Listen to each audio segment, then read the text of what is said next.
जो गर्मी दिखा रहे थे उस समय, गर्मी सबकी शांत हो गई होगी। वैसे भी मौसम बहुत सुहावना हो गया, कल तक बहुत गर्मी थी। गुंडा टैक्स वसूली करने वाले कहां चले गए कोई पता ही नहीं। कोई उनके लिए दो बूंद आंसू बहाने वाला भी नहीं। यूपी के सीएम योगी आदित्यनाथ नगर निकाय चुनाव के मैदान में उतरे और ऐसा गरजे कि अपराधियों के होश उड़ गए। हौसले तो उनके पहले से ही पस्त हैं, लेकिन अब कुछ अपराधी बौखलाए हुए हैं। दरअसल प्रदेश में माफियाओं पर लगाम लगाने की कोशिश लगातार चल रही है। इस क्रम में यूपी सरकार की ओर से पिछले दिनों 66 मोस्ट वांटेड अपराधियों की लिस्ट जारी की गई थी। प्रयागराज में उमेश पाल की हत्या के बाद यूपी पुलिस ने लगातार कार्रवाई की।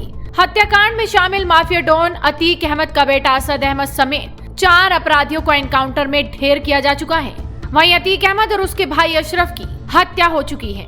मुख्तार अंसारी और उसके परिवार पर भी योगी सरकार की नजरें लगातार टेढ़ी हैं। बस इसी के चलते अपराधी डरे हुए हैं, खौफ में हैं। लेकिन कुछ अपराधी हैं जो बौखलाए हुए हैं। वो लगातार सीएम योगी को जान से मारने की धमकी दे रहे हैं। बताएंगे आपको पूरा मामला, लेकिन उससे पहले देख लीजिए कि जब सीएम योगी ने नगर निकाय चुनाव के प्रचार की शुरुआत की तो किस तरह से अपने इरादे जाहिर कर दिए कि माफियाओं की गर्मी शांत करके हटेंगे। आज पश्चिमी उत्तर प्रदेश में कर्फ्यू नहीं लगता। आज कावड़ यात्रा निकलती है, कावड़ यात्रा याद है ना। आज कर्फ्यू नहीं, आज दंगा नहीं, आज गुंडा टैक्स नहीं। गुंडा टैक्स वसूली करने वालों की सबकी गर्मी शांत हो गई ना। मैंने कहा था ना विधानसभा चुनाव में, मैंने कहा था देखो निश्चिंत होकर के काम करिए। और मैं तो आभारी हूं पश्चिमी उत्तर प्रदेश की माताओं और बहनों का, जिनका सर्वाधिक आशीर्वाद मिला था। उन्होंने कहा न जाति न मत न मजहब, केवल और केवल कमल का फूल देख करके हम लोग भारतीय जनता पार्टी को वोट देंगे। क्योंकि माता और बहनों को, हर एक को अपनी बेटी सुरक्षित होनी चाहिए और सुरक्षा की गारंटी चाहिए। ये डबल इंजन की सरकार ने दिया था और तब भी मैंने कहा था माता और बहनों का आशीर्वाद है तो कमल चुनाव चिन्ह को और भारतीय जनता पार्टी को सत्ता में आने से कोई रोक नहीं सकता है।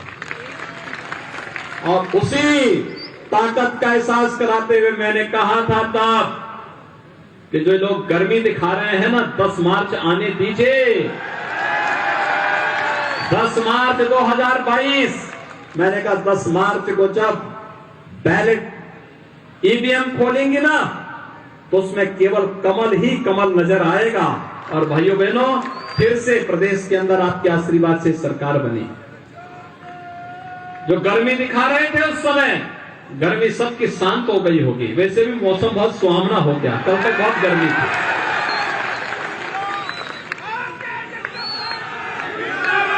गुंडा टैक्स वसूली करने वाले कहां चले गए कोई पता ही नहीं। कोई उनके लिए दो बूंद आंसू बहाने वाला भी नहीं। तो देखा आपने सीएम योगी ने किस तरह से माफियाओं को सबक सिखाने का जिम्मा उठा लिया है। लेकिन वहीं आपको बता दें कि यूपी के सीएम योगी आदित्यनाथ को एक बार फिर से जान से मारने की धमकी मिली है।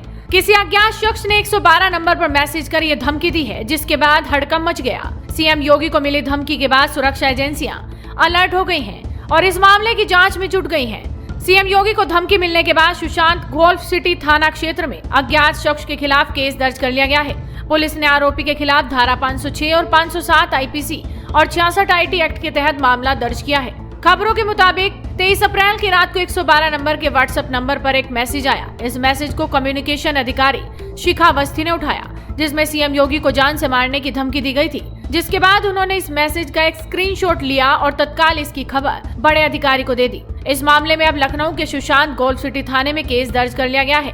पुलिस इस मामले की जांच में जुट गई है कि ये धमकी देने वाला शख्स आखिर कौन है। पुलिस आरोपी का पता लगा रही है, लेकिन ये पहली बार नहीं है जब सीएम योगी को इस तरह की धमकी दी गई हो। योगी सरकार के सख्त कदमों के चलते कई बार उन्हें इस तरह की धमकी दी जा चुकी है। एक हफ्ते पहले भी उन्हें फेसबुक के जरिए जान से मारने की धमकी दी गई थी। लेकिन अपराधी चाहे जितना बौखलाए, सीएम योगी ने ठान लिया है कि माफियाओं और अपराधियों को ठिकाने लगा कर रहेंगे। तो आप इस वीडियो को शेयर कीजिए और जुड़े रहिए हेडलाइंस इंडिया के साथ।